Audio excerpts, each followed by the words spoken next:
শিক্ষার্থীবৃন্দ, আশা করি ভালো আছো। আমরা আমাদের আজকের পাঠ শুরুর আগে তোমাদের মনে করিয়ে দিতে চাই যে আমাদের বিদ্যালয়ের যে স্যারেরা রেগুলার অনলাইন ক্লাসগুলো দিচ্ছেন এগুলো তোমরা দেখবে, এবং কোনো অসুবিধা হলে যেহেতু আমাদের ক্লাসগুলো লাইভ ক্লাস নয় সেহেতু তোমরা আমাদের মোবাইল নাম্বারে প্রয়োজনে যোগাযোগ করবে। তো আসো আমরা আজকে আমাদের ক্লাসের দিকে মনোনিবেশ করি। আজকে আমরা ইংরেজি সেকেন্ড পেপারের যে চেঞ্জিং সেন্টেন্স বা ট্রান্সফরমেশন অফ সেন্টেন্স সেটা নিয়ে আলোচনা করব। তো শুরুতে তোমাদেরকে আমার শ্রেণীতে ওয়েলকাম জানাচ্ছি, আমার ক্লাসে ওয়েলকাম জানাচ্ছি, এবং আমার পরিচিতি অর্থাৎ তোমরা তো সেটা জানোই, এটার আমরা সময় এটাতে করতে চাই না।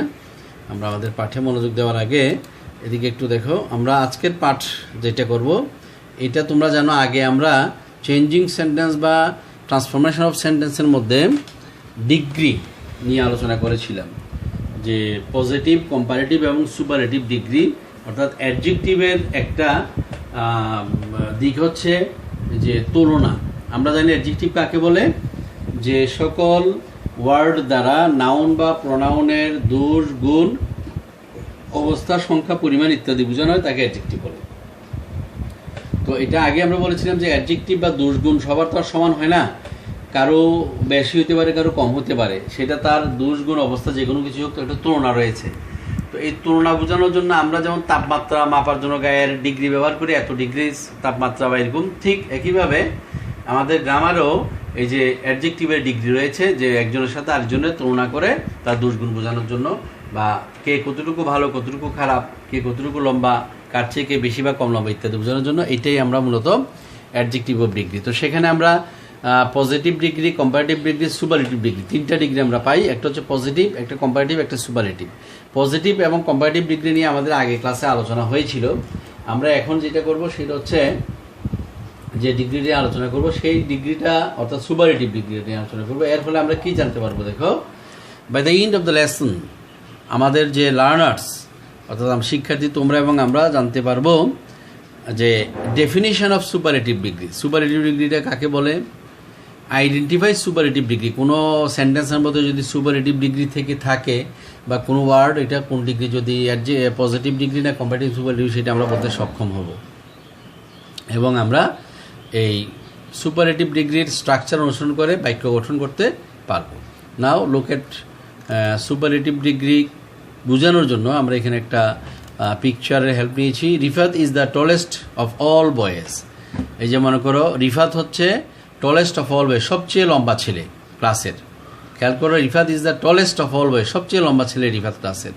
তাহলে এটা আমরা লম্বাটা মাপিকে দিয়ে ওই যে একটা স্কেল আসছে, দেখো এখানে ওই যে উচ্চতা দেখানো হচ্ছে, তার যে কতটুকু উচ্চ প্লাস 10 দিয়ে যে দেখেন উচ্চতা দেখানো হয়েছে।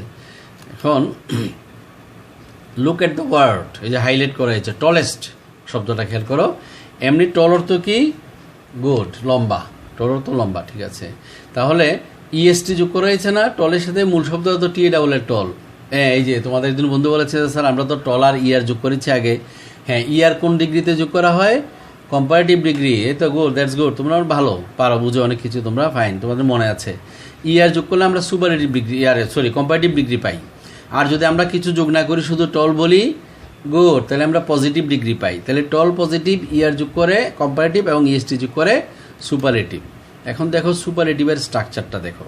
তাহলে আমরা এমনি পজিটিভ বা কম্পারেটিভে যখন করি তখন আমাদের সাবজেক্ট থাকে এখানে, সাবজেক্টের পরে খেয়াল করতে হবে, সাবজেক্টের পরে ভার্বের পরে এই জায়গাটাতে এসে কিন্তু পরিবর্তনটা হয়। যেমন এখানে বলা হয়েছে দি plus superlative form of adjective. তো অ্যাডজেক্টিভের সুপারলেটিভ ফর্ম কোনটা, এই যেটা টলেস্ট, ইএসটি যুক্ত ফর্মটা। আর যদি এটা দি থাকবে না, শুধু কম্পারেটিভ ফর্ম হয়, মানে ইয়ার যুক্ত হয় দি ছাড়া, এই যে রিফাত ইজ টলার, তখন এটা হয়ে যাবে কম্পারেটিভের স্ট্রাকচারটা, আর এটা হচ্ছে সুপারলেটিভ স্ট্রাকচারটা। তারপরে দেখো রিফাত হচ্ছে সাবজেক্ট, তারপর ইজ হচ্ছে ভার্ব, তারপরে এই যে দি যেটা আছে স্ট্রাকচারে দি বসছে, এই যে সুপারলেটিভ ফর্ম হচ্ছে টলেস্ট অফ অল বয়েজ। আচ্ছা, the superlative degree refers to the highest quality of things or persons. এখানে একটা জিনিস বলা ভালো যে আমরা সাধারণত পজিটিভ ডিগ্রি বলি কোনটাকে, যেটা দুইয়ের মধ্যে সমান বা অসমান তুলনা বোঝানো হয়। কম্পারেটিভ ডিগ্রি বলি কি, দুইয়ের মধ্যে বেশি বা কম তুলনা বোঝানো হয়। কিন্তু সুপারলেটিভ ক্ষেত্রে 2 এর বেশি হতে হবে, 2 এর মধ্যে তুলনা হলে এটা সুপারলেটিভ হবে না। সুপারলেটিভ ডিগ্রি হতে হলে 2 এর বেশির মধ্যে তুলনা হতে হবে। এটা অনেকের মধ্যে হইতে পারে, যেমন যদি বলো স্যার তাহলে আওয়ামী লীগ এই যে আবাহনী এবং মোহামেডান এই দুইটার মধ্যে যদি তুলনা হয় আবাহনী মোহামেডান, তাহলে এটা কম্পারেটিভ ডিগ্রি হবে, কারণ আবাহনী মোহামেডানের যা 2টা দল, এটা 2 এর মধ্যেই তুলনা হচ্ছে। এমন হইতে পারে যে আবাহনীর সমর্থক অনেক, কিংবা মোহামেডান দলের সমর্থক অনেক, আর্জেন্টিনার দলের সমর্থক দেশ বিদেশে অনেক আছে, ব্রাজিলের সমর্থক এরকম অনেক আছে, কিন্তু আর্জেন্টিনা ব্রাজিল এখানে 2টা দল, এটা কম্পারেটিভ ডিগ্রি হবে, এটা খেয়াল রাখবে। তাহলে সুপারলেটিভ ডিগ্রিটা অনেকের মধ্যে তুলনা হতে হবে, মানে 2 এর বেশি হইতে হবে, এই হলো কথা। Superlative degree is found adding est with an adjective or most or least before an adjective. অর্থাৎ কম্পারেটিভ ডিগ্রিতে যে আমরা বলেছিলাম যে পজিটিভ ফর্ম যেটা, মানে যেটা অরিজিনাল অ্যাডজেক্টিভ, এই অরিজিনাল অ্যাডজেক্টিভের সাথে er যোগ করলে পাওয়া যাবে কম্পারেটিভ, আর est যোগ করলে সুপারলেটিভ। আবার কিছু কিছু ওয়ার্ড আছে যাদেরকে ডাইসিলেবল বা ট্রাইসিলেবল, পলিসিলেবল এই ধরনের, অর্থাৎ আমরা তো জানি মনোসিলেবল মানে এক শব্দাংশ, যে সকল অ্যাডজেক্টিভকে ভেঙে ভেঙে উচ্চারণ করা যায় না, সিলেবল ভাগ করা যায় না, সেগুলো হয় এগুলো হচ্ছে মনোসিলেবল, এক শব্দাংশ বিশিষ্ট। এরপর রয়েছে মানে তোমার যে 2 শব্দাংশ বিশিষ্ট, মানে 2টা শব্দাংশে ভাগ করা যায়, ডাইসিলেবল। তারপর রয়েছে ট্রাইসিলেবল, 3 শব্দাংশে ডাইসিলেবল, যেমন ধরো তোমার মাদার, ফাদার, এগুলো 2 ভাগ করা যায়, এগুলো ডাইসিলেবল যুক্ত শব্দ। তেমনি অ্যাডজেক্টিভের মধ্যেও সেরকম থাকতে পারে। আবার তোমার যেমন ধরো যে চিপ, আমরা যে বলি চিপ, চিপ শব্দটা হলো মনোসিলেবল, এটাকে একবারই উচ্চারণ করে ফেলতে হয়, ভেঙে উচ্চারণ করা যায় না, ভেঙে উচ্চারণ করতে গেলে উচ্চারণটা বিকৃত হয়ে যায়, যেমন বিগ, চিপ, লং এগুলো। আবার তোমার মনে করো ডাইসিলেবল, 2টা অংশে ভাগ করে এরকম আছে, যেমন ধরো তোমার এই আমরা যদি বলি যে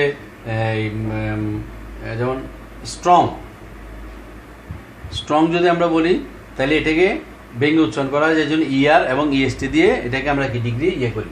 এগুলো কিন্তু তোমার এই যে সরি আমি ভুল বলেছি, এটা হচ্ছে যে স্ট্রংকেও কিন্তু কি করা যায় না, একবার উচ্চারণ করতে হয়, এই জন্য er est দিয়ে এগুলোকে করতে হয়। কিন্তু যেগুলো নাকি তোমার ডাইসিলেবল, ট্রাইসিলেবল বা পলিসিলেবল, যেগুলো অনেক শব্দাংশে ভাগ করতে পারি আমরা, এগুলা er est দিয়ে কম্পারেটিভ করা বা সুপারলেটিভ করা যায় না, এগুলো আগে মোর বা মোস্ট দিয়ে, মোর দিয়ে কম্পারেটিভ এবং মোস্ট দিয়ে সুপারলেটিভ করতে হয়, যেমন beautiful, more beautiful, important, more important বা মোস্ট ইম্পর্টেন্ট, এই ধরনের। এবার দেখো পরবর্তী বিষয়টা,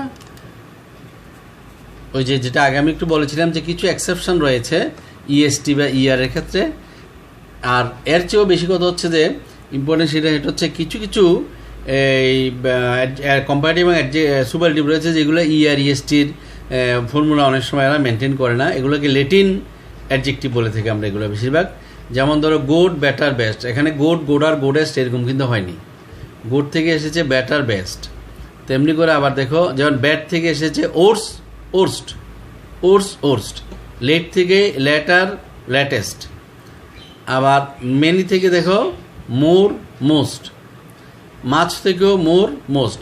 মেনি আর মাছের মধ্যে বেশ কম কি, হ্যাঁ মেনি হচ্ছে কাউন্টেবল, যেগুলো গণনা করা যায় সেই সব কাউন্টেবল নাউন জাতীয় শব্দের পূর্বে মেনি বসবে, এবং আনকাউন্টেবল শব্দ যেমন ওয়াটার, পানি, মাছ ওয়াটার বলতে হবে, মেনি ওয়াটার বলা যায় না।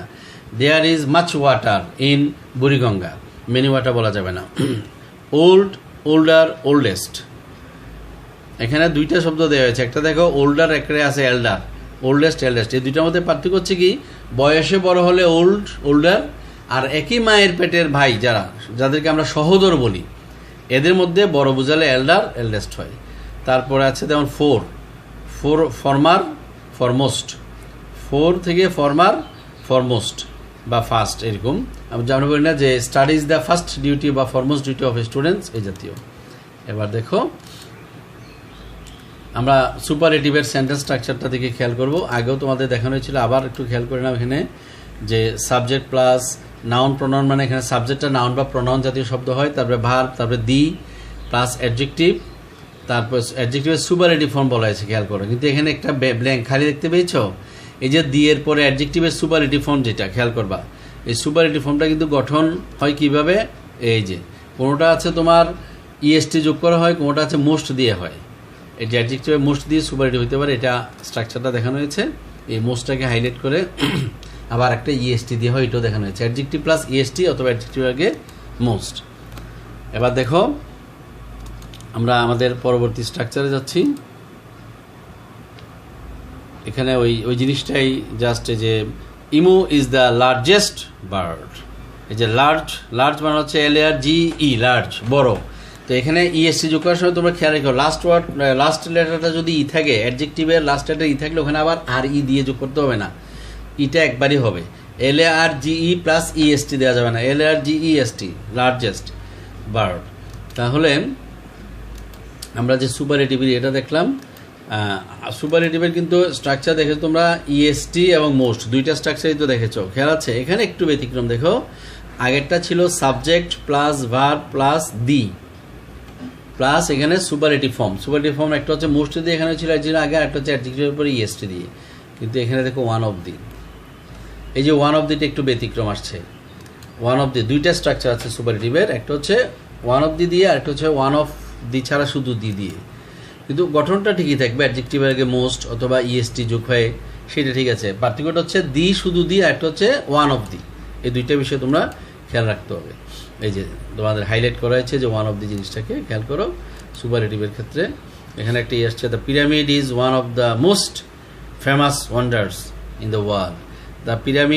The pyramid is one of the most famous wonders in the world. এখানে ওয়ান অফ দি আর ওয়ান অফ ছাড়া যে ব্যাসকমটা, সেটা হচ্ছে শুধু দি যখন আমরা বলবো ওইটাই একমাত্র বোঝানো হয়। আর ওয়ান অফ দি বললে বোঝানো হয় যে এই ধরনের আরও কয়েকটা আছে। যেমন pyramid is one of the most wonders, আমরা পৃথিবীতে আশ্চর্য বলি না যে সপ্তম আশ্চর্য, অনেক সময় আমরা বলি না বাবা তুই তো দেখি অষ্টম আশ্চর্যের মতো কথা বলছিস। এই যে সপ্তম আশ্চর্য, পৃথিবীর মধ্যে বিভিন্ন সময়ে 7টা বিষয়কে সবচেয়ে আশ্চর্য বলে চিহ্নিত করা হয়, সেগুলোর মধ্যে কিন্তু পিরামিড একটা। তাই এই জন্যই one of the most famous wonders, মানে ওয়ান্ডার্সগুলোর মধ্যে, আশ্চর্য জিনিসগুলোর মধ্যে পিরামিড একটা। তার মানে আরও এরকম কয়েকটা আছে। শুধু দি বললে, দ্য মোস্ট ফেমাস বললে, তাহলে বুঝাতে এটাই একমাত্র আশ্চর্য, আর কিছু নয়, এই ধরনের মিনিং করা হয় আর কি।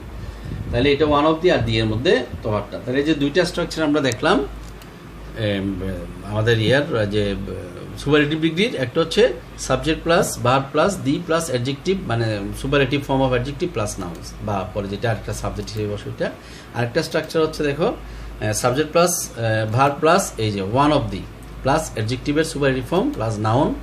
এখানে একটা জিনিস খেয়াল করো যে এই যে প্রথমে যে নাউন, এটা সিঙ্গুলার হইতে পারে, প্লুরাল হইতে পারে, কিন্তু এই যে নাউনটা দেখতেছো এটা কিন্তু অলওয়েজ প্লুরাল হবে ওয়ান অফ দির পর। এই ওয়ান অফ দি শব্দের এটা একটা গ্রামারের একটা রুল, সেটা হচ্ছে ওয়ান অফ দির পরে কোনো সিঙ্গুলার হইতে পারে না, প্লুরাল হইতে হবে। তাহলে আমরা যে জিনিসটা দেখলাম যে একটা ডিফারেন্স হচ্ছে শুধু দি, আর একটা হচ্ছে ওয়ান অফ দি। এই দুইটা স্ট্রাকচারে আছে সুপারলেটিভের, subject plus verb plus the plus অ্যাডজেক্টিভের সুপারলেটিভ ফর্ম অর্থাৎ EST অথবা মোস্ট দিয়ে, তারপর হচ্ছে নাউন, আর একটা হচ্ছে one of the, subject plus verb plus one of the plus superlative form plus subject. ওইটা আবার নাউন বা প্রোনাউনের সাবজেক্ট হিসেবে বসবে, সেখানে প্লুরাল নাম্বার হতে পারে। এবার আমরা সেন্টেন্স তৈরি করব অ্যাডজেক্টিভকে ব্যবহার করে, সুপারলেটিভ ফর্ম ব্যবহার করে। এখানে দেখো একটা টাওয়ার দেখানো হয়েছে, আইফেল টাওয়ার। একজন বলছে যে এটা আইফেল টাওয়ার। স্যার কোথায় আইফেল টাওয়ার জানো তোমরা? প্যারিসে, রাইট। আইফেল টাওয়ার হচ্ছে প্যারিসে। তাহলে এটাই হচ্ছে মানব জাতির প্রথম উচ্চ স্ট্রাকচার, মানুষের তৈরি প্রথম উচ্চ স্ট্রাকচার হচ্ছে আইফেল টাওয়ার। এরপর যদি আরও অনেক উঁচু উঁচু প্রতিষ্ঠান বা বিভিন্ন স্থাপনা মানুষ তৈরি করেছে। এখানে দেখানো হচ্ছে এটা হচ্ছে গোল্ড বার, রাইট, গোল্ড বার, স্বর্ণের যে পাত এবং কাউ। তারপরে যে শব্দগুলো মানে কী কী অ্যাডজেক্টিভ, এগুলো ছবিগুলো দেওয়া হয়েছে, যেমন আইফেল টাওয়ার, গোল্ড এবং কাউ। এবার তোমরা এগুলো শব্দগুলো ব্যবহার করে এদের সাথে যে অ্যাডজেক্টিভ, এটার জন্য ব্যবহার করতে হবে হাই, এটার জন্য ব্যবহার করতে হবে প্রেশাস, মানে মূল্যবান, যেটা ভ্যালুয়েবল, প্রেশাস। এই কাউয়ের সাথে তোমাদের ব্যবহার করতে হবে ইউজফুল। তারপরে ওই যে নামগুলো আসছে আইফেল টাওয়ার, তারপরে গোল্ড বার, তারপরে আছে দিকাও, এরকম এই শব্দগুলো সাবজেক্ট হিসেবে এদেরকে ব্যবহার করবা, এবং এইগুলা যে ইউজফুল, প্রেশাস, হাই অ্যাডজেক্টিভ হিসেবে ব্যবহার করবা। তারপর তোমরা এগুলো দিয়ে বাক্য গঠন করতে হবে। এবার তোমাদের হোমওয়ার্কগুলো তোমরা নিয়ে নাও। বলা হচ্ছে make 5 superlative sentence with the given word. এখানে আমি কিছু শব্দ দিচ্ছি, এগুলোর হেল্প নিয়ে 5টা সুপারলেটিভ ডিগ্রি বাক্য গঠন করবা। শব্দগুলো খেয়াল করে, অ্যাডজেক্টিভগুলো কী কী। প্রথমে আছে বিগ। এই বিগ অ্যাডজেক্টিভটা তোমার সেন্টেন্সে থাকতে হবে, এবং এটা সুপারলেটিভ সেন্টেন্সের প্রথমে সাবজেক্ট নিবা, তারপরে ভার্ব নিবা, তারপরে যে বিগের সুপারলেটিভ ফর্ম, হ্যাঁ কী হবে? বিগের কি মোস্ট বিগ, ঠিক আছে, এই তো ফাইন, বিগেস্ট হবে, রাইট। তাহলে বিগেস্ট ব্যবহার করবা, তারপর আবার সাবজেক্ট দিবে এরকম। তারপরে রয়েছে ব্যাড, বিএডি ব্যাড, ব্যাডের কি ইএসটি দিয়ে হবে না মোস্ট দিয়ে হবে? না, রাইট, এই তোমরা মাশাআল্লাহ তোমরা ভালোই খেয়াল করো। ওই যে ব্যতিক্রম দেখানো হয়েছিল যেগুলো সাথে ইএসটি দিয়ে হয় না, সেগুলোর মধ্যে ব্যাড ছিল, রাইট। ওইটার কম্পারেটিভ হবে কি ওর্স, সুপারলেটিভ হবে ওর্স্ট, ফাইন। তারপর রয়েছে হ্যান্ডসাম, ইন্টেলিজেন্ট, এবং আরেকটা শব্দ আছে ভিজি। এই যে 5টা শব্দ দিয়ে তোমরা কি করবা, 5টা বাক্য তৈরি করবে, এদেরকে সুপারলেটিভ স্ট্রাকচারে নিয়ে আসতে হবে, সুপারলেটিভ ডিগ্রি স্ট্রাকচার। তো ঠিক আছে, তোমাদের এই তোমরা ভালো থেকো, সতর্ক থেকো, স্বাস্থ্যবিধিগুলো মেনে চলবে, এবং প্রয়োজনে তোমরা হেল্পলাইন যে আমাদের যে মোবাইলের সাহায্য নিবে, আমরা মেসেঞ্জার গ্রুপও তোমরা চাইলে আমাদেরকে প্রশ্ন জিজ্ঞাসা করতে উত্তর নিতে পারো। এই কাজগুলো দিলাম, আগামী সপ্তাহে ইনশাল্লাহ আমরা এই কাজগুলো নিয়ে আলোচনা করবো, তুমি মিলিয়ে দেখবো এবং নতুন কিছু নিয়ে আসবো। আল্লাহ হাফিজ।